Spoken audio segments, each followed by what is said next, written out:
Aku dah cakap kau banyak kali kan, rumah nombor 3, rumah anak dara juga pernah ketuk. Sebab tu aku tanya kau lagi sekali sebab aku nak confirmkan. Handphone aku pula mati. Aduh, macam-macam lah kau ni. Ni, bilik kau kat atas tu. Yang pintu terbuka tu. Kau duduk seorang ke? Tak, rumah ni ada 3 orang. Aku, engkau dan juga Bu Hari. Cuma Bu Hari ni aku nak beritahu kau, dia ni istimewa sikit.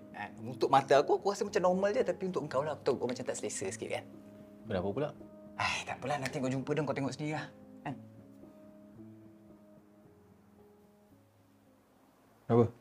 Nasi kandar kambing kau? Ada kat